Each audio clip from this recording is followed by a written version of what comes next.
Eh bien, merci d'être avec nous, d'avoir accepté cette invitation aux côtés donc de Madame la préfète Anne Galle-Baudouin qui reste avec nous. On a également le plaisir d'avoir Romain Santini. Merci d'être avec nous également, Romain, directeur du programme Identité numérique et eIDAS 2 chez DocaPost. À vos côtés, Olivier. Merci, Olivier, d'avoir accepté également notre invitation. Head of EIDW Programme chez BNP Paribas. Madame la préfète, que je ne présente plus, qui est toujours avec nous. Claire Levallois-Barthes, donc vous êtes de l'IMT Nantes, Associate Prof in Law and Digital ID Expert également à l'IMT Atlantique. Et nous avons Marie-Liane Lepkeli, merci d'être avec nous également, directrice projet numérique et sécurité de la Direction générale des entreprises du ministère de l'économie et des finances. Madame la préfète, quand même, je reprends cette séquence avec vous et on poursuit sur ce que vous évoquiez à l'instant. Alors, effectivement, c'est Guy de Felcourt qui l'a souligné, des titres, des données, des attributs, des attestations, de nombreuses formes. Alors, quelles sont-elles et quels sont les modes de gestion de l'identité citoyenne ? Moi, j'ai envie de dire sur ce sujet-là, encore une fois, qu'on s'inscrit dans une forme de cohérence par rapport aux missions qui sont aujourd'hui celles du ministère de l'Intérieur et singulièrement de France Titres, à savoir délivrer des titres, que ce soit des permis de conduire ou des titres d'identité, mais de s'engager évidemment et résolument dans la dématérialisation de ces titres.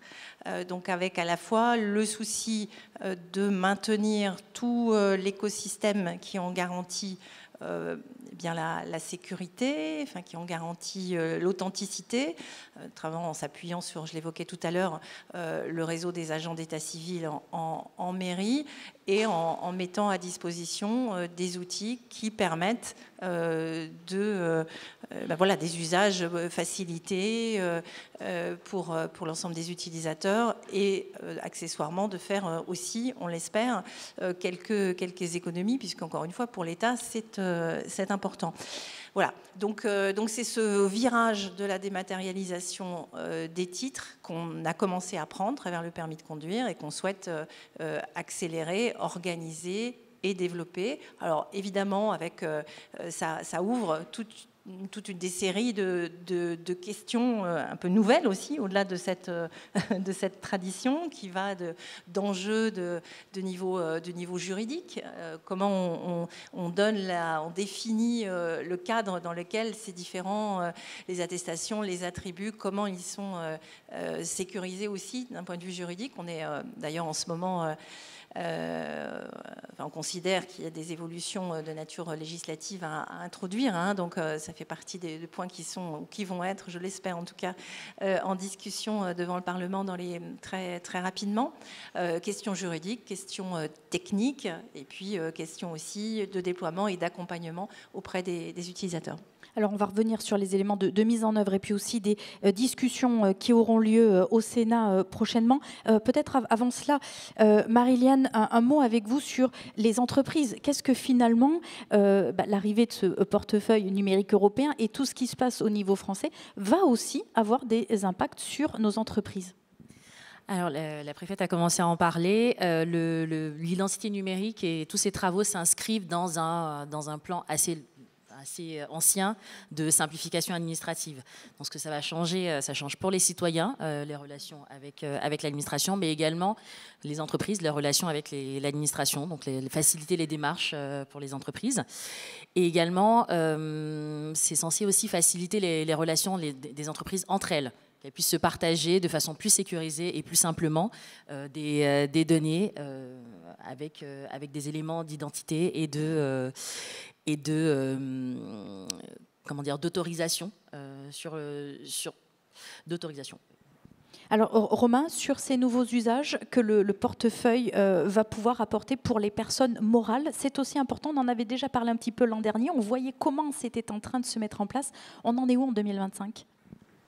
Alors oui, effectivement, on pense que le portefeuille va avoir des vrais apports pour les entreprises, pour les personnes morales. Déjà parce qu'aujourd'hui, on a déjà des usages existants. Au travers de France Connect Plus, on accède au guichet unique des entreprises. Ça s'appuie sur l'identité numérique dans sa forme actuelle, que ce soit l'identité numérique de la Poste ou France Identité. Et ça commence à représenter une part significative des opérations qui se réalisent au travers de France Connect Plus. On sait aussi que depuis des années, les entreprises doivent se doter de certificats de signature électronique pour répondre à des appels d'offres publics. Et on a une réforme de la facture électronique qui arrive d'ici quelques années, qui va à la fois accroître l'usage de la signature électronique pour les entreprises et exiger à partir de 2030 de mémoire de l'identification de niveau substantiel ou supérieur sur les plateformes de dématérialisation. Donc ça, c'est l'existant. Et ce qu'on perçoit vis-à-vis de cet existant, c'est qu'aujourd'hui, les entreprises sont face à des solutions différentes pour adresser des besoins différents. Là où demain, un portefeuille qui permet de prouver son identité en tant que chef d'entreprise et de signer permet de résoudre l'ensemble de ces usages. Après, si on se projette un petit peu, ce que le portefeuille va apporter et dont on manque aujourd'hui, c'est la capacité à manipuler des attestations. Alors je crois que vous aurez une table ronde qui fait un focus sur le sujet cet après-midi. Mais très concrètement, ce que le portefeuille va permettre de faire, c'est dire je suis chef d'entreprise, ou je travaille pour DocaPost, ou j'ai une délégation de signature pour acheter quelque chose ou pour représenter mon entreprise, et tout ça de manière standardisée, reconnue au niveau européen. Ce qui est quelque chose qui nous fait cruellement défaut aujourd'hui et qui limite la capacité à faciliter les démarches des entreprises, soit auprès d'autres entreprises, soit auprès des gouvernements. Et pour conclure cette petite introduction sur l'identité des entreprises, on voit que c'est un sujet également pour la Commission européenne, puisqu'elle a mis dans son programme de travail 2025 l'usage du portefeuille pour simplifier les échanges B2B et B2G. Merci beaucoup, Romain. Alors, pour essayer peut-être de comprendre avec vous, Olivier, les impacts, les conséquences en fait de l'arrivée de ce portefeuille numérique européen sur la vie des citoyens. On pense évidemment au domaine du paiement bancaire, puisque c'est ce que vous représentez aussi. Oui, alors je pense que ce qui est important, c'est effectivement de bien remettre le citoyen, je dirais, au milieu du sujet, puisque c'est pour le citoyen que cette identité numérique doit, je dirais, apporter des bénéfices d'usage et effectivement ensuite pour l'ensemble des prestataires de services qui auront des services à lui proposer. Donc on a utilisé deux mots qui reviennent pour moi systématiquement, c'est le thème de simplification et sécurité. Simplification parce qu'effectivement aujourd'hui, quand vous êtes à titre personnel obligé de vous identifier, de fournir un justificatif, voire de signer électroniquement, je dirais, un document, vous avez une palette d'outils, d'applications diverses, propriétaires, plus ou moins, je dirais, homogénéisées, mais rarement homogénéisées. Et donc, c'est toujours un parcours du combattant pour l'utilisateur, le citoyen, de pouvoir faire ces tâches qui sont en fait des tâches aujourd'hui très simples et systématiques de la vie quotidienne numérique d'une personne aujourd'hui. Et sécurité, oui, parce qu'en fait, aujourd'hui, les solutions digitales qui sont les plus simples ne sont pas celles qui ont une vraie valeur de sécurité, qui ont une valeur régalienne, qui ont une valeur, je dirais, légale. Et donc, il y a quand même pas mal d'opérations citoyennes, quotidiennes ou de consommation qui nécessitent quand même un minimum de garantie, un minimum, je dirais, de certification pour pouvoir être clairement utilisées et simplifier le parcours de l'utilisateur dans sa vie digitale. Donc en résumé, oui, simplification et sécurité avant tout.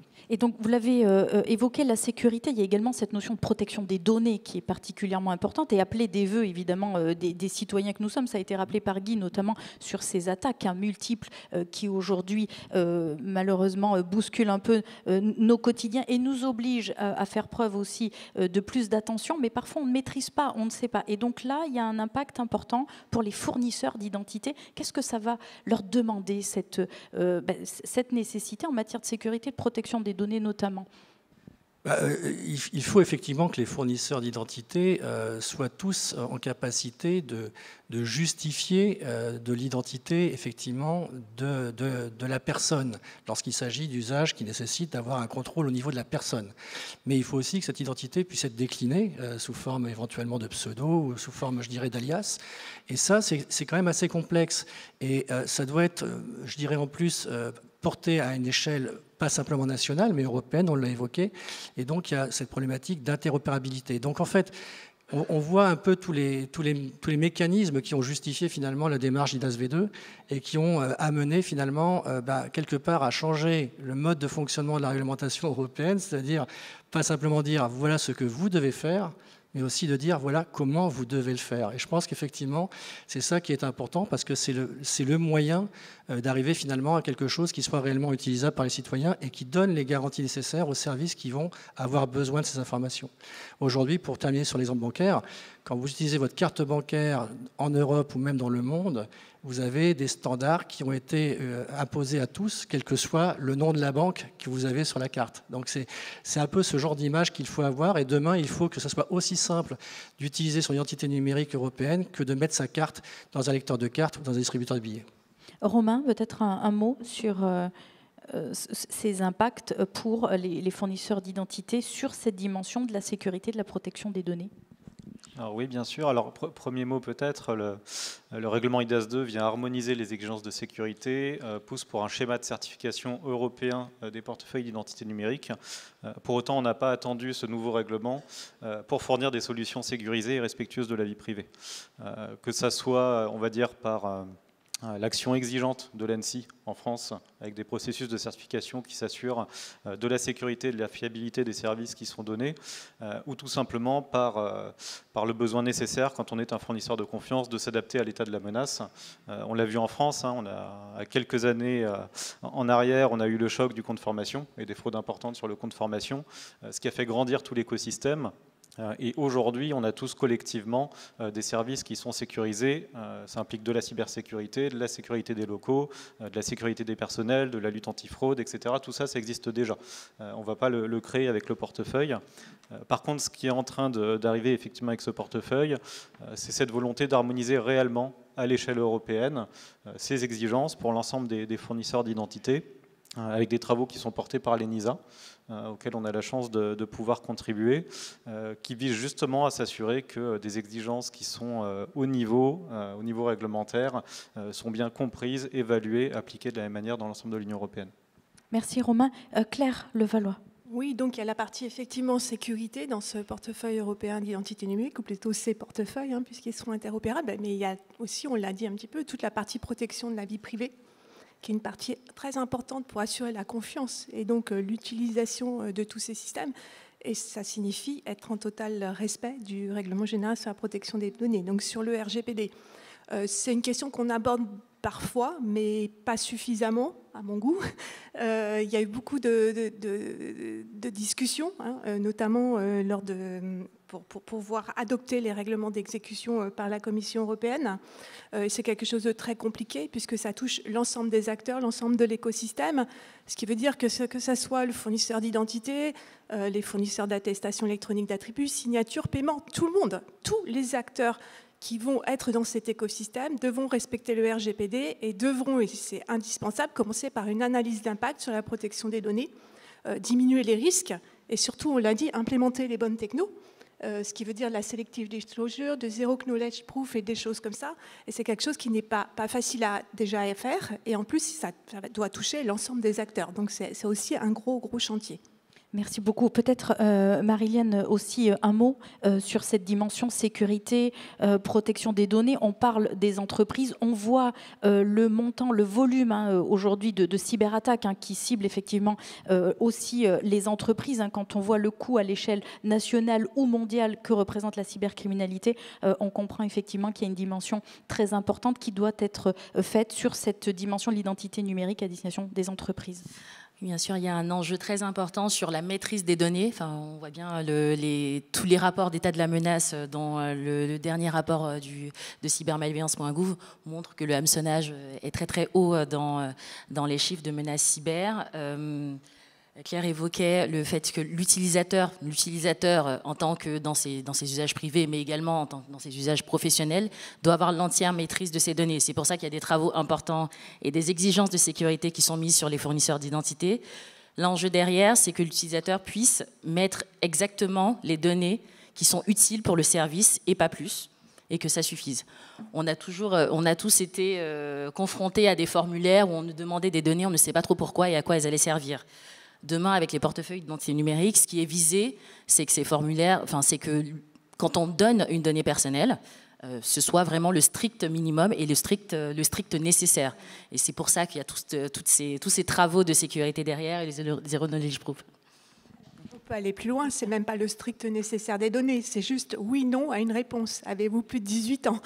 Voilà, dans un monde idéal. Et là, on voit vraiment le réel apport du portefeuille européen d'identité numérique dans ce cas-là. Alors, peut-être Anne-Gaëlle Baudouin sur les discussions en cours au Sénat, avec notamment un amendement important qui pourrait porter sur l'introduction des attributs. Est-ce que vous pouvez nous expliquer de quoi il s'agit? Non pas des discussions qui ont lieu au Sénat, qui ne dépendent pas de vous, et je ne vous mettrai pas en difficulté en tant que préfète de l'État de prendre position sur ce sujet. En revanche, sur cette question des attributs, quels sont les éléments qui peuvent être discutés?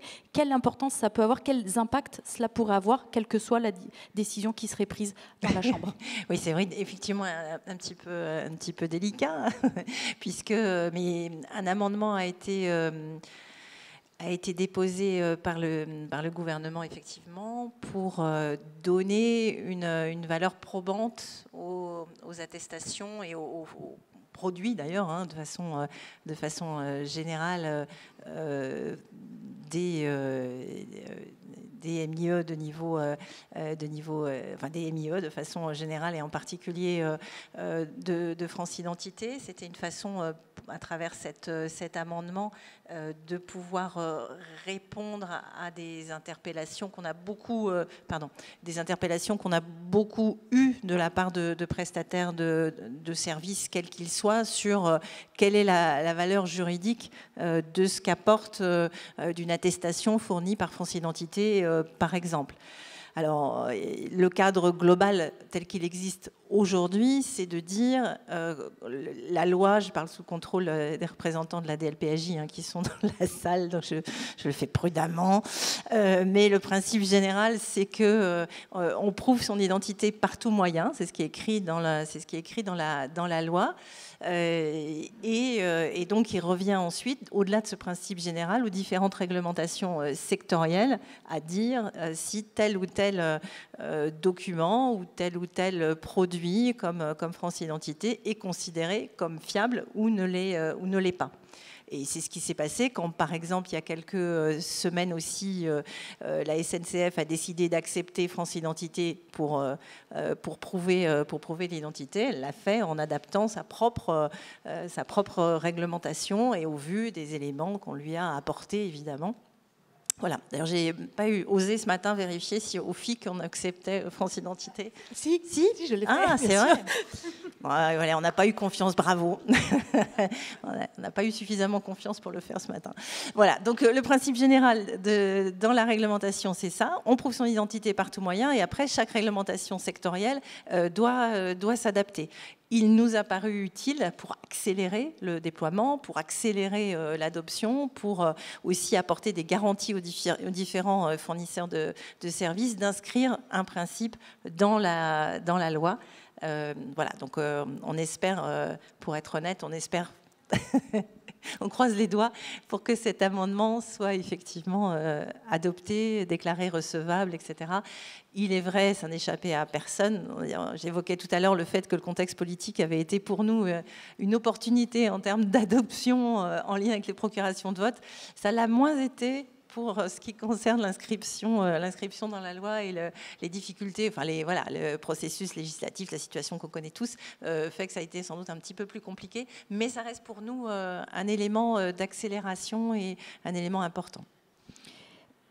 Claire Levallois, peut-être un mot d'explication sur la reconnaissance légale des attributs vérifiés de ce portefeuille numérique. Alors là, donc je suis enseignant-chercheur en droit, donc on fait un petit peu de droit.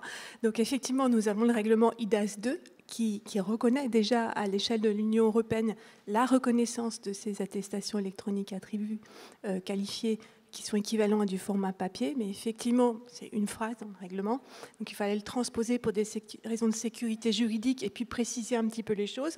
Et la précision, c'est bien de dire que c'est France Identité délivrée par l'ANTS qui pourra dans la foulée délivrer cette attestation électronique d'attributs qui seront reconnus, qui devront être reconnus, c'est dans l'amendement, à la fois par les administrations, parce que là, vraiment, l'objectif, c'est la lutte contre la fraude, notamment aux aides publiques, qu'on n'ait plus à prouver son identité en envoyant un simple scan, et puis bien sûr par la suite par les entreprises elles-mêmes. Ce que j'aimerais souligner, c'est que c'est à la demande volontaire de l'utilisateur, que ce soit France Identité ou les attestations électroniques d'attributs. Alors même si j'ai été très admirative du process que vous avez mis en place quand j'ai fait France Identité, quand j'ai été en mairie pour faire ma procuration de vote à mon mari, vraiment ça s'est très très bien passé. Je retestais avec d'autres membres de sa famille. Je voulais vraiment vous féliciter. Vous êtes très prudent et je voulais féliciter Florent Tournois. J'ai eu des discussions à ce propos. Donc je pense que c'est important de ne pas que critiquer les choses, de dire quand elles fonctionnent. Mais il faut bien faire attention, c'est à la demande volontaire de l'utilisateur, il ne faut pas l'oublier. Et il y a tout cet accompagnement aussi des gens qui voudraient l'utiliser.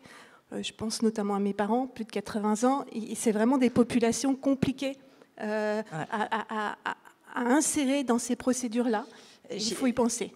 Je vous invite à regarder sur notre LinkedIn. Voilà. On était très très fiers de recevoir un message d'un utilisateur de 81 ans qui nous disait à quel point il avait apprécié France Identité. Et au-delà de la plaisanterie, c'est vrai que j'ai au contraire assez la conviction que ça peut être pour des gens un peu éloignés du numérique, et qu'il n'y a évidemment pas que l'âge qui constitue un facteur d'éloignement du numérique, mais finalement la carte d'identité, c'est quand même un objet relativement simple, et le fait d'avoir un dispositif qui permette encore une fois de se passer de toute la mécanique horrible des identifiants, des mots de passe, des envois de SMS pour vérifier, confirmer, reconfirmer, reconfirmer.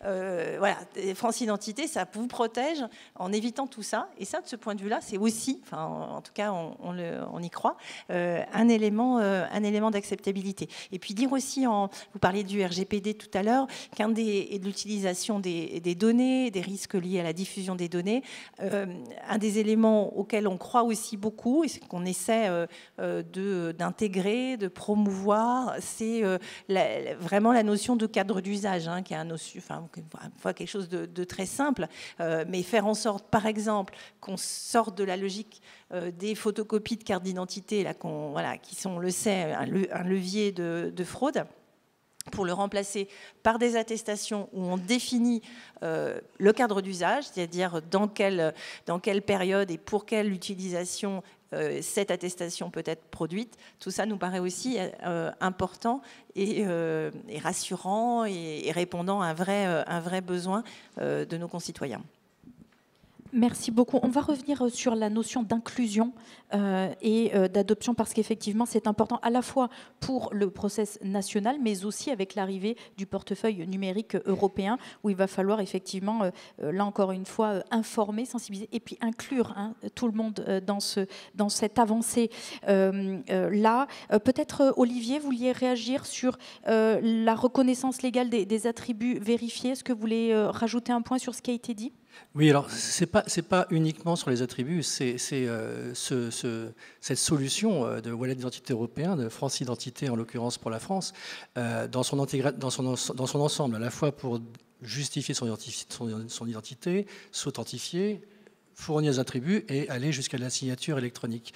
Ce qu'il faut bien voir, c'est qu'on a là une application très simple, à usage, je dirais, universel, soit sous Android, soit sous iOS. Donc ça couvre quand même l'ensemble pratiquement des smartphones détenus par les utilisateurs. Et ce qui est important, c'est qu'on voit bien qu'on a là, quelque part, un outil qui doit être un outil générique. Et donc, effectivement, il y a besoin de donner une valeur d'usage, une valeur légale à cet outil, mais ça n'est pas suffisant. L'outil ne va pas tout seul pouvoir assurer son déploiement auprès des différents cas d'usage, auprès des différents services de fournisseurs de services. Et il faut aussi que le cadre réglementaire de certains fournisseurs de services s'adapte aussi à ce wallet. En l'occurrence, dans la banque, on a encore aujourd'hui beaucoup de disparités entre pays de l'Union européenne. Moi, je suis dans un groupe européen, donc aujourd'hui, pour ouvrir un compte bancaire, par exemple, vous n'avez pas les mêmes exigences en matière d'attributs, en matière d'attestation, entre la France et les Pays-Bas ou l'Allemagne ou d'autres pays. Dans certains pays, vous avez des données obligatoires qui ne sont pas obligatoires en France et inversement. Et ça, on ne peut pas demander à un wallet d'identité européen d'être en fait une application bancaire. L'objet du wallet d'identité européen n'est pas d'être une application bancaire, d'être une application de santé, d'être une application de transport, d'être une application, je dirais, de fidélité, pour reprendre les exemples que reprennent des fois la NTS. Ça doit donner des fonctionnalités et ensuite il faut que les secteurs s'approprient ces fonctionnalités, qu'ils s'adaptent à ces fonctionnalités. Dans la banque, on a des réglementations sectorielles sur les paiements, c'est la directive des services de paiement qui est en cours de révision, qui va devenir une réglementation. On a la réglementation qui n'est pas que bancaire, qui est plus large, mais qui est la réglementation sur la lutte contre le blanchiment et qui elle aussi est en phase d'être révisée sous forme de règlement, donc pour être appliquée de façon, je dirais, universelle et transversale au niveau européen. Il faut que ces réglementations aussi s'approprient ce nouveau dispositif qui est offert aux citoyens et qui est offert aux fournisseurs de services, tant publics que privés.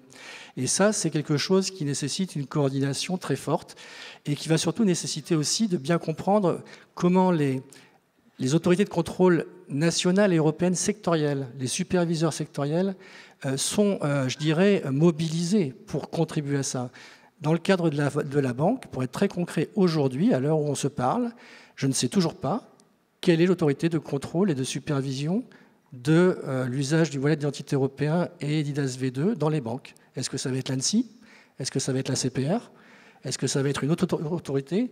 Et je rappelle juste, ces wallets sont sur le marché au plus tard le 24 décembre 2026. Ça, c'est l'échéance imposée aux États membres pour mettre à disposition au moins une solution aux citoyens. Et au 24 décembre 2027, il y a une obligation faite aux services privés qui ont une obligation réglementaire, contractuelle, enfin je vous passe les détails, de faire de l'authentification en ligne des utilisateurs, l'authentification forte, d'accepter cette solution.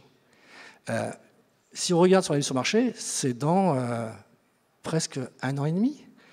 On a effectivement, je pense, pas mal de sujets encore, je dirais, à aligner sur le fait que le cadre réglementaire soit complètement posé et permette effectivement l'exploitation, la mise à disposition et le bon déploiement de ces solutions. Oui, il y a 18 mois, et c'est ce qu'évoquait Guy de Felcourt, hein, beaucoup de choses qui ont avancé, qui s'accélèrent. Mais là, on rentre dans le cœur du réacteur, la mise en œuvre. Et là, effectivement, ça s'annonce encore un petit peu complexe sur les 18 mois qui nous attendent. Dans tous les cas, on ne manquera pas d'actualité. Claire, un des gros chantiers, je pense qu'Olivier serait d'accord avec moi, c'est les listes de confiance des parties utilisatrices, puisque chaque entreprise qui se fiera et chaque administration qui se fiera à l'identité numérique que je lui présenterai via mon wallet devra s'enregistrer. Et en s'enregistrant, et ça c'est important, devra déclarer les finalités et les données qu'elle entend collecter à partir du portefeuille. Ce qui veut dire que derrière, il faut vraiment que ça suive. Tu as raison, Claire, et je pense que c'est un sujet fondamental dans ce qui va permettre, je dirais, le rythme de déploiement et d'utilisation. Je ramène ça, excusez-moi, je suis chez BNP Paribas, donc je vais prendre des exemples internes de mon groupe. BNP Paribas, c'est un groupe bancaire européen qui a plusieurs activités filiales, du crédit, de l'assurance, de l'épargne. Enfin, je veux dire, on n'est pas que sur de la banque au quotidien classique. Et effectivement, on s'interroge dès aujourd'hui beaucoup sur quelle va être la gouvernance qui va être mise en place en matière d'enregistrement. Est-ce que je vais enregistrer chaque entité d'un groupe comme BNP Paribas sur chaque donnée? Est-ce qu'il y a un niveau, je dirais, enfin, quel va être le niveau national par rapport au niveau européen? Enfin, et donc, on attend avec impatience le deuxième batch d'actes d'implémentation, dont un qui concerne l'enregistrement des running parties et qui devrait, je pense, nous apporter un premier niveau d'information. Mais je ne m'attends pas à le miracle non plus. Je ne m'attends pas à ce que cet acte d'implémentation réponde à toutes nos questions le jour de sa publication. Et je pense que c'est effectivement un des chantiers qui est en matière de cadre légal, de donner de la valeur d'usage et de la valeur légale d'usage. Il y a encore un peu de travail. Et quand pourrait-on avoir les premiers éléments de réponse? En fait, le problème qui n'en est pas un, c'est que ça se gère au niveau de l'État membre. L'enregistrement se gère au niveau de l'État membre, puisque chaque État membre reste compétent en droit de l'Union européenne en matière d'identité numérique. Donc chaque État membre devra s'organiser. Est-ce que ça sera en France centralisé? Est-ce que toutes les entreprises vont s'enregistrer sur une même entité? Ou est-ce qu'il pourra y avoir des organisations sectorielles? Par exemple, les banquiers, est-ce qu'une autorité spécifique va prendre en compte cet enregistrement? Et en cas de problème, est-ce qu'ils accepteront ou est-ce qu'ils révoqueront certaines parties utilisatrices? Pour l'instant, on ne le sait pas. Romain, sur ce que ça peut impliquer, notamment pour un acteur comme DocaPost, qui fournit l'identité numérique? Alors déjà, premier point, j'aimerais rebondir sur ce qu'Olivier partageait à propos de la réglementation sectorielle. Ça, c'est sans doute un élément essentiel pour que l'usage des attestations d'attributs se développe. Si demain, on veut que les pharmacies acceptent des ordonnances dématérialisées, que l'administration accepte des attestations de diverses natures pour les personnes physiques, pour les personnes morales, je ne sais pas, que les universités mettent des diplômes sous forme d'attestation, tout ça, ça va coûter. C'est de la transformation de systèmes d'information, c'est le besoin de mettre en place des nouvelles technologies qu'on est justement en train de développer. Les tests d'interopérabilité ont été mentionnés, organisés dans le cadre du consortium Potential. On se rend compte qu'aujourd'hui, l'implémentation de ces nouveaux protocoles, de ces nouveaux formats, c'est un travail d'experts. On a réuni à Varsovie, enfin l'ANTS a réuni à Varsovie il y a 4 semaines de ça, plusieurs dizaines d'acteurs de 17 pays européens, je crois. Ce qu'on voit, c'est qu'on atteint de mémoire 70% de réussite sur les tests d'interopérabilité, alors qu'on a les meilleurs experts de l'Union européenne dans la salle. Donc il y a du travail, ça se réalise. Mais pour que demain, n'importe quelle entité, dont ce n'est pas le métier initial de gérer de la donnée d'identité et de l'attribut, puisse émettre des attestations ou les recevoir, il va falloir les équiper, il va falloir que des fournisseurs de services, des éditeurs de technologies leur fournissent les briques qui permettent de le faire, et derrière qu'on tire la pelote de ce que ça implique. C'est-à-dire qu'échanger de la donnée à un instant T, c'est important. Bien valider les données qu'on reçoit, c'est essentiel. Archiver les éléments de preuve suite à la validation de ces données, c'est tout autant essentiel. Et donc on va voir réarriver petit à petit dans le domaine de l'identité tout l'écosystème, toute la chaîne de valeur qu'on connaît aujourd'hui sur la signature électronique et qui permet de s'assurer que depuis la réalisation d'une transaction à un instant T jusqu'à la présentation à un juge ou à une autorité de contrôle 2 ans plus tard, on a toutes les garanties de confiance sur l'ensemble de la chaîne. Et donc très clairement, vu que la question concernait l'activité d'un fournisseur technologique, nous, notre enjeu principal, c'est d'accompagner tout l'écosystème, d'accompagner les utilisateurs pour les aider à franchir ce cap et à passer sur ces nouveaux formats et ces nouveaux modes de fonctionnement. Marie-Liane, Anne-Gaëlle, vous vouliez réagir aussi? Pardon, peut-être juste dans la continuité par rapport à la plateforme d'interopérabilité qui a été évoquée, qui a été effectivement testée en vraie grandeur à Varsovie. L'idée et l'importance, je crois, en tout cas, ce qui me paraît le message que je souhaite faire passer ce matin, c'est que c'est un outil qui fonctionnera, qui produira de la valeur ajoutée si l'ensemble de l'écosystème s'en saisit effectivement. Donc nous, on met à disposition cette capacité-là et on s'appuie très largement sur les différents acteurs, sur DocaPost, sur IN Group, etc.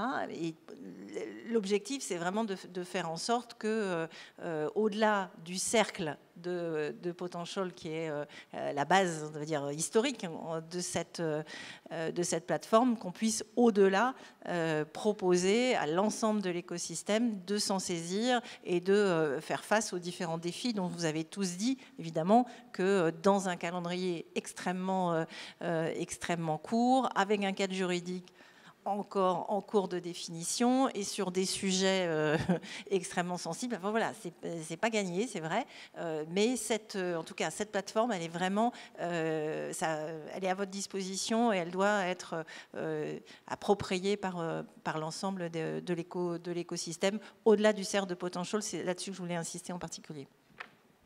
Oui, Romain. Oui, peut-être pour rebondir rapidement là-dessus, depuis hier, très exactement, des briques technologiques de DocaPost sont disponibles dans cette plateforme. Donc si vous voulez tester une émission d'attestation, donc forgez vous-même le contenu de l'attestation, c'est possible. Si vous voulez vérifier et recevoir des attestations qui viennent d'un portefeuille, quel qu'il soit, dès lors qu'il est conforme aux standards européens, c'est possible. Donc vous pouvez tester pour de vrai. Et donc je remercie encore la mise à disposition de cette plateforme. Voilà, et donc à la fois des de nouveaux cas qui sont possibles donc d'être testés, des expérimentations en cours, et puis un appel à l'élargissement de l'écosystème et donc quelque part de la famille globalement, parce que jouer collectif, c'est le mot d'ordre que vous avez donné dès le départ. On est encore une fois dans quelque chose assez, dans la poursuite de missions qu'on a assurées historiquement autour de la mise à disposition des certificats, des listes de confiance, etc. Par exemple sur l'utilisation des passeports qu'on connaît tous. Donc l'idée c'est d'aller sur la partie attestation plus loin et donc on a cette base, ce fondement, et encore une fois qui s'est concrètement à Varsovie, à Utrecht, qui a été testé pour de vrai. Et donc effectivement, moi je souhaite qu'on puisse aller plus loin. Marie-Liane, une réaction sur les déploiements. Cette petite réaction sur, on a évoqué le fait que 18 mois c'était peut-être court et il y avait beaucoup de choses à faire, mais en même temps on entend depuis le début de cette table ronde que ça bouge tous les jours. Un petit mot sur comment le collectif se prépare. Alors 18 mois c'est court, mais en même temps il y a plein de choses qui avaient déjà commencé avant. Je vais enfoncer quelques portes ouvertes. Pour que l'identité numérique soit possible, il a fallu qu'il y ait d'abord aussi un plan pour que déjà l'accès à la connectivité soit possible. C'est quelque chose qui est commencé depuis un moment. Il a fallu qu'on ait un écosystème industriel riche, dont un certain nombre de représentants sont aujourd'hui ici, y compris dans cette table ronde, qui puisse être en mesure de répondre à toutes les exigences de sécurité, qui puisse être en mesure de faire les investissements pour mettre en place les briques technologiques nécessaires. Et on a une politique industrielle qui nous permet d'avoir ces industriels-là présents aujourd'hui et qui pourront répondre au rendez-vous. Ce qui nous permet d'être assez serein finalement sur les 18 mois, de se dire qu'on a des industriels qui seront capables de développer les bonnes briques technologiques, de travailler en partenariat avec l'administration et l'État pour avancer. Oui, juste pour réagir sur... je veux être très clair, j'ai pas d'inquiétude du tout. Et sérieusement, je n'ai pas d'inquiétude du tout sur la mise en place de la technologie et des fonctionnalités. Et je suis d'accord, les tests d'interopérabilité démontrent que ce n'est pas compliqué finalement. Enfin, il faut vérifier que tout le monde parle le même langage, que ces normes et ces standards, il y en a 47, je crois, de mémoire, nouvelles normes et standards qui sont embarqués par le wallet quand même. Il faut s'assurer que tout le monde comprenne et parle le même langage. Mais finalement, excusez-moi, ça... c'est du classique de tout projet digital, numérique, et ça va se faire. Franchement, je ne suis pas inquiet là-dessus. Moi, ce qui me préoccupe davantage, c'est deux choses. C'est quand je disais simplification au début de mon propos, que ça soit vraiment ça, que le wallet français fonctionne de la même façon que le wallet italien, fonctionne de la même façon que le wallet belge, que le wallet portugais, etc. Aujourd'hui, ce n'est pas le cas. Parce qu'on n'a pas les mêmes parcours utilisateurs suivant les choix qui sont faits en matière de comment je développe le wallet, malgré que les normes et les standards soient les mêmes. Il faut que les cadres réglementaires sectoriels soient alignés. J'ai besoin de beaucoup moins d'attributs en France que j'en ai besoin aux Pays-Bas, où je dois même récupérer le contrat de mariage pour ouvrir un compte en banque. Bon, voilà. Et donc, c'est plus un ensemble, je dirais, de ce qu'on appelait dans un bon français de same level playing field européen, qu'un problème de technologie, de normes et standards, qui sont un vrai challenge. Je ne renie pas le caractère challenge des normes, des standards, qui sont tous nouveaux, qui n'ont jamais été utilisés, encore moins dans la banque, et qu'il va falloir éprouver. Ça ok. Mais, excusez-moi, ça va marcher. Ça va marcher. Est-ce que la partie homogénéisation dont vous parliez... Oui, juste un mot, Claire, avant, sur Olivier, sur cette partie homogénéisation, finalement, dont vous parlez sectorielle dans les différents États membres. Est-ce qu'on peut y parvenir? Est-ce que les échanges ont déjà commencé? Est-ce que vous avez une lueur d'espoir ou vous êtes inquiet? Je pense que ça va être secteur par secteur et en fonction de la complexité du cadre réglementaire sectoriel de chaque secteur. Alors ça, c'est la définition même de sectoriel, mais du coup, est-ce que c'est à l'œuvre ou pas? Pour la banque en France, je peux vous le garantir que c'est à l'œuvre, puisque c'est un travail qui est mené au niveau de la Fédération bancaire française, où je représente mon groupe dans un groupe numérique qui est dédié à ça. Et puis, c'est aussi à l'œuvre au niveau européen. Il y a l'EBH qui avait engagé une consultation justement sur la révision de la réglementation anti-blanchiment. Il y a les travaux en cours sur la révision de la directive des services de paiement. Oui, il y a des travaux, mais tout ça se fait à un rythme qui est propre à chaque cadre. Donc c'est pour ça qu'on a une échéance à tenir tous ensemble dans le cadre d'IDAS. Est-ce qu'on va réussir à aligner toutes les planètes de l'ensemble? C'est ça qui est très, très hypothétique. et qui va conditionner finalement la possibilité de faire. Ce n'est pas la volonté de faire. Je crois que la volonté de faire, elle va se développer de plus en plus, mais la possibilité de faire. Et puis il y a une planète qu'il ne faut pas oublier, c'est le business model.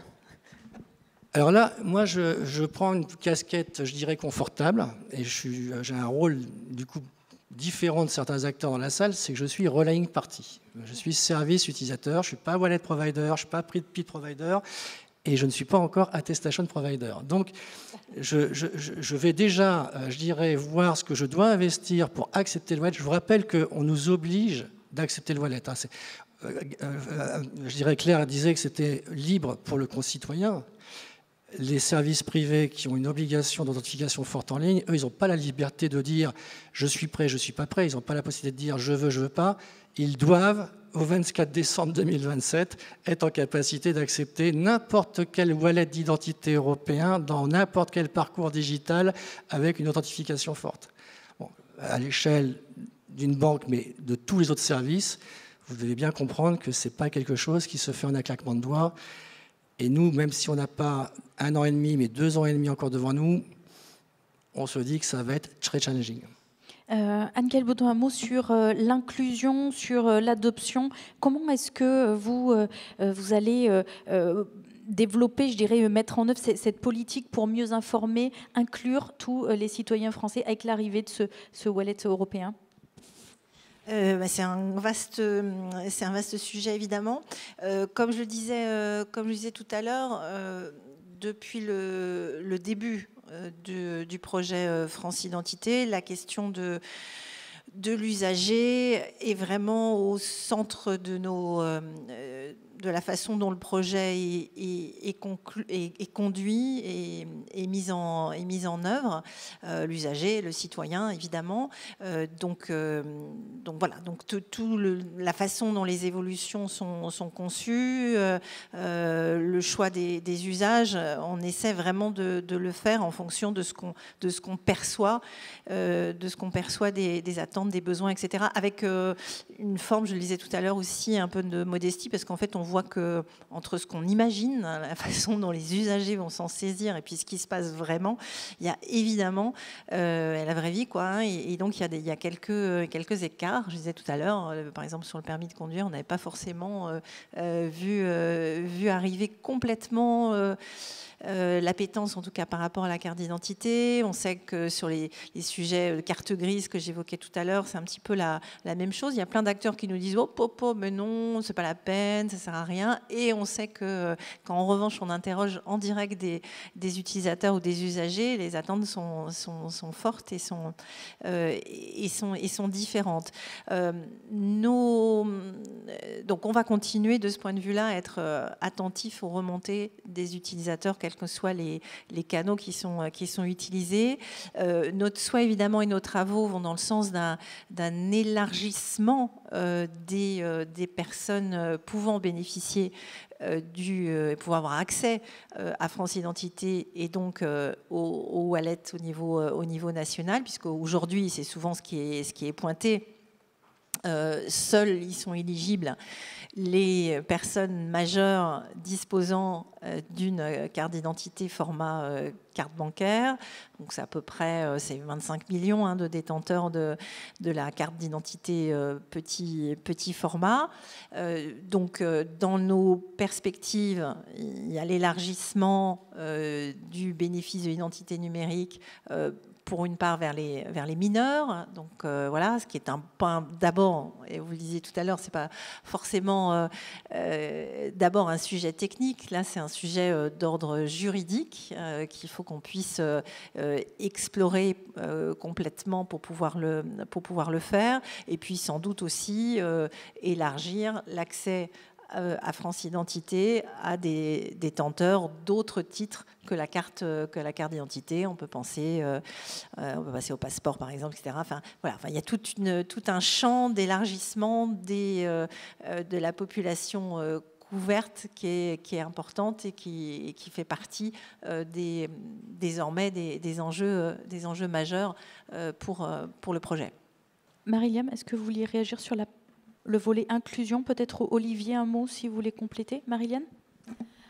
On a déjà évoqué le fait qu'il y avait un enjeu collectif à traiter sur les personnes éloignées du numérique. C'est des choses qu'on sait très bien que France-TIT prend en compte aujourd'hui et que les autres fournisseurs d'identité doivent prendre en compte. Il ne faut pas que cette nouvelle transition laisse plus de monde derrière. Et peut-être un mot sur le déploiement. Il sera aussi possible si on fait bien attention à l'acceptabilité. Et pour ça, il faut qu'on se dise que l'utilisateur ne voudra pas qu'aujourd'hui des usages qui ne nécessitent pas de vérifier son identité se transforment demain en usages qui demandent une vérification d'identité. C'est pas tout à fait ça le projet. Le projet, c'est bien de partir sur l'existant qui nécessite l'identité et de le numériser. Et voilà, c'est un peu ces éléments-là qu'on a besoin de bien clarifier auprès de l'utilisateur pour maintenir une certaine confiance. C'est-à-dire qu'on ne va pas aller au-delà de ce qui est nécessaire dans la vérification d'identité. Olivier, vous vouliez réagir peut-être un mot ? Oui, alors ce qui vient d'être dit est fondamental. Il ne s'agit pas de rajouter de la sécurité là où elle n'est pas non plus nécessaire. Je pense qu'effectivement, ou de rajouter du contrôle là où il n'y en a pas besoin du tout. Donc on est tout à fait en phase avec ça. Il ne faut pas que ça soit le prétexte non plus à vouloir tout mettre sous verrou et tout mettre sous clé. Il faut aussi garder en tête que ça doit être aussi utilisable en face à face et en proximité. Moi, je prends un exemple très simple.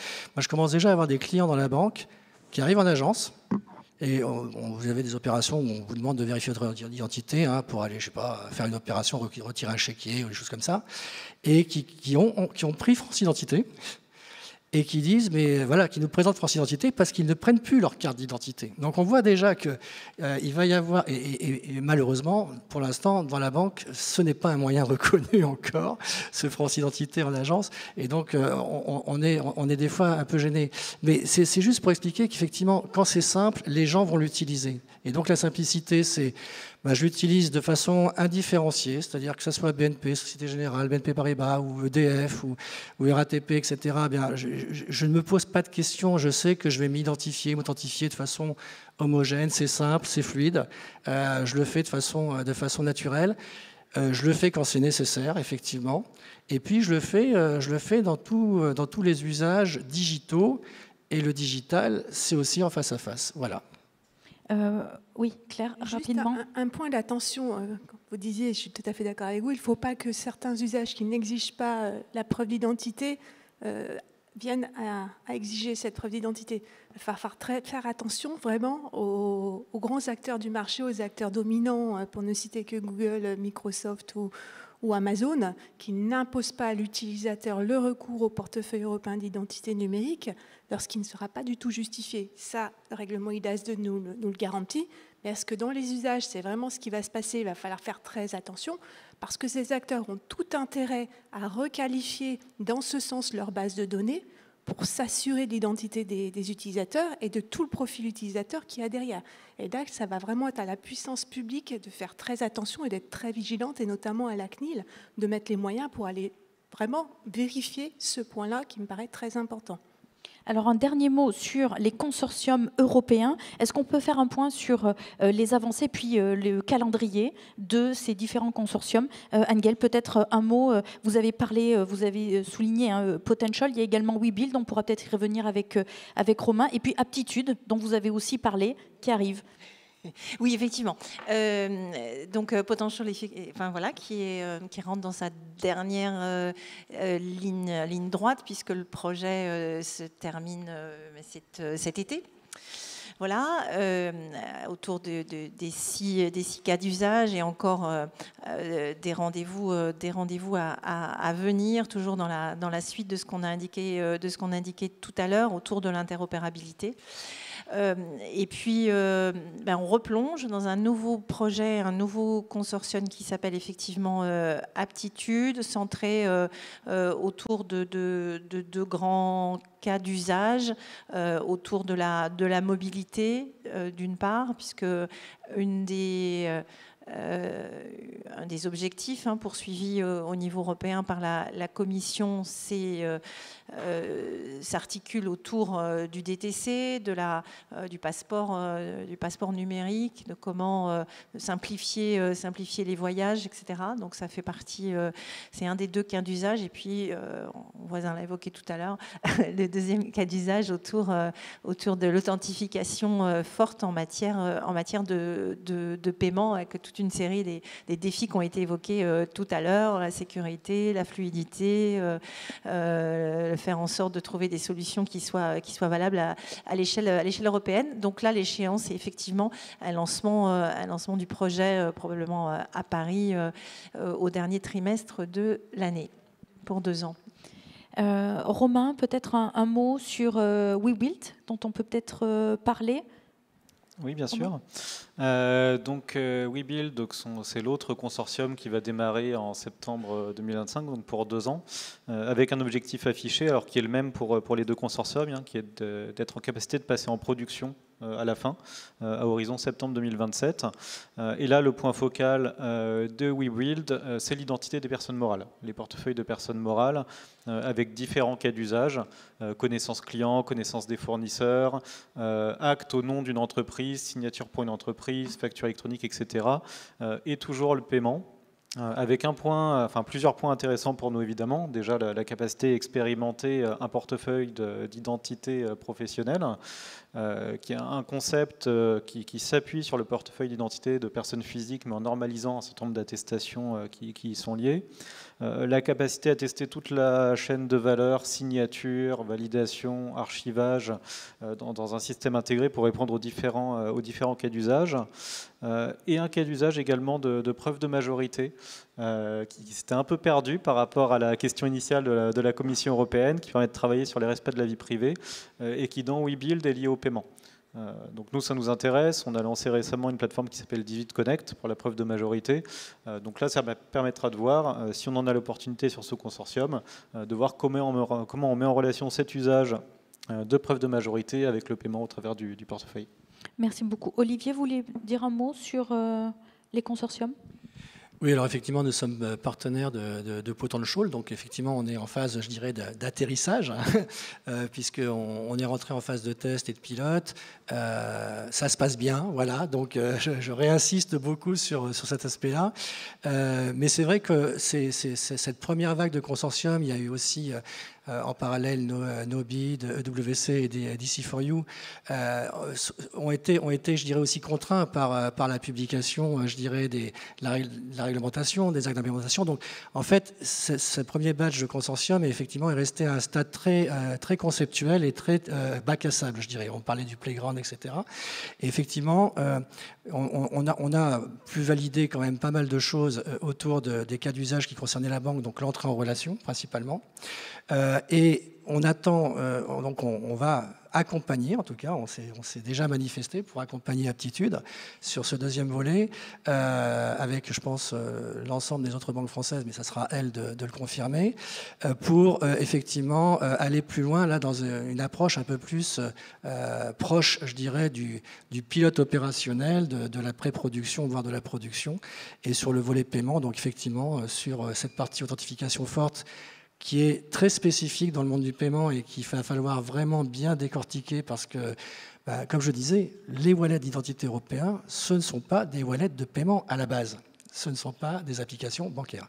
Et donc, et effectivement, il y a cette question aussi qu'on va partager avec WeBuild, je pense, qui est de voir sur des parcours de paiement un peu plus complexes comment on peut effectivement associer des attributs à un parcours de paiement. Alors, il y a la vérification, je dirais, de l'âge sur un achat régulé, par exemple, mais il peut y avoir d'autres types d'attributs qui sont associés. En tout cas, on est extrêmement enthousiaste sur la poursuite de ces pilotes avec Aptitude. Merci beaucoup et on y reviendra plus largement cet après-midi. Angel, vous vouliez dire un mot juste, et ensuite on prend des juste questions peut-être publiques. insister sur quelque chose un petit peu en réaction. Là aussi, au-delà de l'enjeu opérationnel premier, évidemment, je souscris au fait que plus on se rapproche de la date de novembre 2026, plus l'enjeu de proposer des solutions directement opérationnelles est important.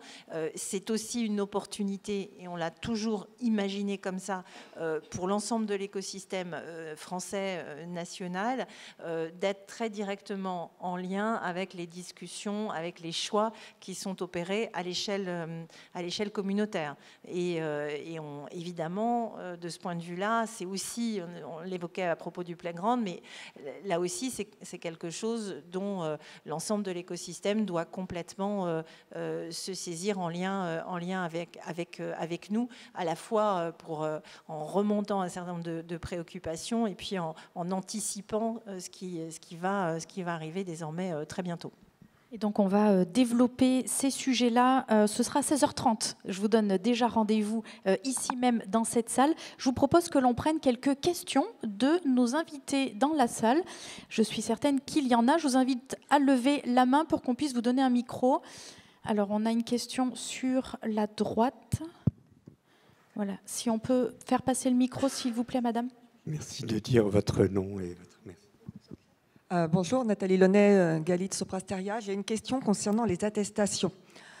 Aujourd'hui, la réglementation EIDAS 2 n'exige pas d'inclure la politique de divulgation des données sur les données d'identité personnelle qu'on appelle les PID. Ça a été rappelé dans la dernière version V1.8 de l'Architecture Reference Framework qui a été divulguée le 27 mars dernier. Et il n'y aurait que les fournisseurs d'attestation électronique ou les fournisseurs d'attestation électronique qualifiés qui auraient à mettre donc, ces politiques de divulgation de données et inclus directement dans les métadonnées des Verified Credentials, c'est-à-dire pour que l'utilisateur les récupère, les stocke sur le wallet et que c'est le wallet en fait qui fasse la vérification entre cette politique et la demande. Donc ma question est comment est-ce que ça va rentrer dans le cadre de la proposition de l'amendement français qui est plutôt orienté, je pense, attestation versus cas d'usage. C'est ma première question. Et la deuxième question, bien en fait, l'orientation est directement que ce soit le wallet qui vérifie la protection des données personnelles en termes de conformité entre la demande du fournisseur de services et la politique de divulgation des données qui a été incluse dans la métadonnée de l'attestation. Alors, qui répond peut-être. Alors, Anne-Gaëlle, je pense que la première question est pour vous. Ah oui, voilà, merci. Me semble-t-il. Je ne sais pas si je peux faire appel à un ami, par exemple, côté des LPAJ. Est-ce que là-dessus, je renvoie la balle avec un manque d'élégance assez grand. Alors, je crois qu'il y a une dame qui a peut-être un élément de réponse, non, dans la salle, ou je me trompe, non? Bon, Anne-Gaëlle, je suis navrée, mais je crois que vous n'avez pas d'amis pour vous aider sur cette question, donc il va falloir que vous répondiez à la réponse. Une autre question, et puis ça... Alors, il y a monsieur a un micro, pardonnez-moi, je n'avais pas vu. Jérôme Filleul, Société Lumines. On est éditeur de la solution TrustMe en partenariat avec A3BC, donc sur France Connect aujourd'hui, avec la volonté d'aller sur France Connect Plus. Et on se pose la question, et aujourd'hui qui n'est toujours pas sortie, qui a priori devait sortir dans les jours qui viennent, c'est sur le modèle économique associé à France Connect, ça a été évoqué. Les banques, les différentes structures vont s'organiser et investir pour pouvoir accepter, mais il y a aussi la consommation de cette identité numérique et des acteurs privés qui participent à cet écosystème, qui investissent.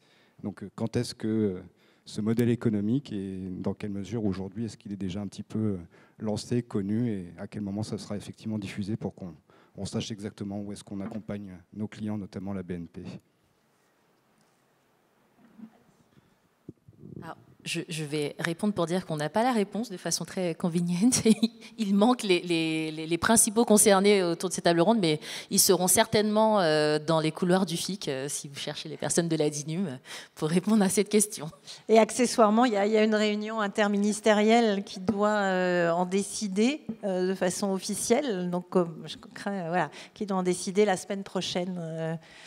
Voilà. Donc c'est à l'issue de cette réunion que les principes du modèle du financement, notamment des fournisseurs d'identité via France Connect Plus seront, j'imagine, définitivement arrêtés. Voilà donc des éléments de réponse à l'issue de cette réunion la semaine prochaine. Monsieur. Bonjour, Pierre Boulet, vice-président numérique de l'Université de Lille. Nous sommes partie prenante avec DocaPost aussi d'un autre consortium européen qui n'a pas été cité, qui s'appelle EPSI-Vector, qui se réunit d'ailleurs demain et après-demain à Bruges, sur les attributs liés au monde de l'enseignement supérieur, et donc en particulier les diplômes. Donc la lutte à la fraude, contre la fraude aux diplômes est un de nos buts. Dans la feuille de route de France Identité, de France Titre, quand rentreront les attributs liés à l'enseignement supérieur, carte d'étudiant, diplôme, attestation de réussite, relevé de notes, etc. On fait des expérimentations locales pour l'instant, avec les formats Verifiable Credentials, etc. Quand est-ce qu'on va pouvoir passer à l'étape suivante ? On adorerait en fait. On aimerait bien que effectivement faire en sorte que la carte d'étudiant puisse rejoindre le portefeuille.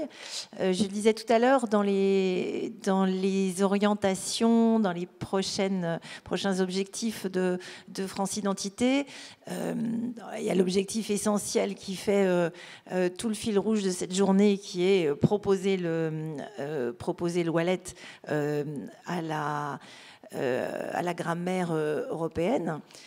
Bien sûr, il y a ce qu'on évoquait tout à l'heure, à savoir faire en sorte de donner accès à France Identité de façon plus large, au-delà des détenteurs de cartes d'identité. Et puis, bien, il y a élargir le portefeuille d'ores et déjà. Et donc, au-delà du permis, au-delà de la carte grise qui arrive, effectivement, la carte étudiant pourrait être une possibilité. Là encore, je ne vais pas avoir l'impression de trop botter en touche à chaque fois, mais il y a des discussions qui sont en train d'être menées à l'échelle interministérielle, justement, pour en quelque sorte donner priorité aux titres qu'on pourrait intégrer. Là encore, c'est un sujet de simplification, je pense, dans les usages, et un sujet de diminution des coûts aussi, potentiellement, puisque si on imprime un petit peu moins de titres, ben voilà, on fait aussi quelques économies. Donc oui, la carte d'étudiant aurait vraiment beaucoup de sens. Ça fait partie des propositions qui sont sur la table. Mais je ne peux pas en dire davantage. Merci beaucoup. On avait une question, je crois. Oui, monsieur, vous avez le micro. Allez-y, on vous écoute. Oui, bonjour, Michel Viano, Institut Tony Blair. Merci pour ces éclairages. En fait, ma question s'adresse à la préfète.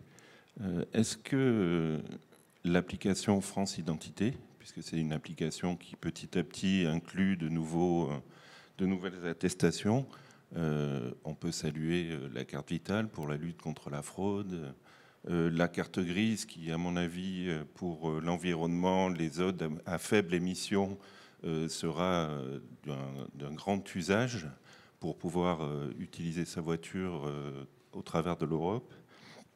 Est-ce que France Identité, finalement, est un portefeuille numérique, ou est-ce que c'est une interface qui servira au marché à utiliser des portefeuilles numériques de différentes sortes? Par exemple, si Apple Wallet devenait conforme au European Digital Identity Wallet, en fait, c'est une question. Est-ce que France Identité a vocation à devenir une wallet ou pas, puisque vous parliez d'une plateforme d'interopérabilité? Merci. Dans notre vision, en tout cas, et c'était évoqué tout à l'heure, France Identité a effectivement vocation à devenir le portefeuille français, correspondant aux standards, aux normes européennes. Donc ça, c'est bien l'objectif, c'est le chemin qu'on essaie en tout cas de construire, et encore une fois, ce qui est fait dans le cadre du consortium nous y aide de façon assez déterminante. Sur la question de l'articulation avec l'Apple Wallet, enfin voilà, qui est une question très très importante et et très structurante. Vu de nous, France Identité, c'est la solution souveraine. On n'a pas envie de mettre la carte d'identité dans l'Apple Wallet. Je crois que ça, c'est clairement exclu. Je pense que c'est une évidence pour beaucoup, mais pas forcément dans tous les États membres d'ailleurs. Donc c'est un sujet qui est sans doute plus discuté en fonction des histoires juridico-politiques de chacun des États membres. Ça fait partie de points d'attention forts, même si en France, sans doute, ce débat jusqu'à présent en tout cas n'est pas vraiment ouvert, et heureusement de mon point de vue. En revanche, il y a sans doute, et ça fait partie là encore de sujets, il y en a beaucoup, vous l'avez vu, sujets qui sont en réflexion sur comment on peut utiliser la vérification d'identité qui se fonde sur cette solution souveraine dans le cadre d'un parcours pour un usager qui a un Apple Wallet et qui l'utilise de façon très concrète, je sais pas, pour prendre l'avion, voilà, il a son billet, et à un moment il doit prouver de son identité, et donc on n'imagine pas la carte d'identité dans l'Apple Wallet, je l'ai dit, ça on l'exclut très clairement. En revanche, comment on peut articuler, faire en sorte que cette vérification d'identité soit néanmoins possible. Ça fait partie, là aussi, des sujets qu'il faut qu'on construise. Alors, pour que ces discussions existent, il faut que le portefeuille soit une réalité, parce que sinon, on n'a pas les outils pour discuter, mais tout en gardant cet enjeu de souveraineté qui est essentiel, le souci d'être dans la réalité, le caractère concret des usages, la façon dont ces portefeuilles sont utilisés. Eh bien, merci beaucoup. Merci pour ces différentes questions, ces éléments de réponse. Merci à chacun de vous d'avoir partagé votre expertise, nous permettre de mieux comprendre où est-ce que nous en sommes, d'avoir aussi pointé un certain nombre de questions et de sujets qu'il reste à aborder, des discussions qui ont lieu, et donc d'un parcours qui nous attend sur les prochains 18 mois. Donc, on aura le plaisir de continuer à en parler. Et bien sûr, on se retrouvera pour faire un petit point d'étape dans 12 mois. Et ce sera évidemment ici à Lille, mais on aura le plaisir de se revoir avant cela pour suivre ces sujets d'identité numérique au niveau national et européen qui avance et qui s'accélère. C'est donc la fin de cette première session. On va marquer une petite pause d'une quinzaine de minutes et vous retrouverez mes confrères et d'autres invités de renom pour parler expérience client et usage du wallet. Ce sera ici même. Et puis moi, je vous retrouve sur d'autres séquences tout au long de la journée. Je vous donne rendez-vous ici à 16h pour continuer les échanges sur l'identité numérique. Très belle matinée, très belle journée à Lille.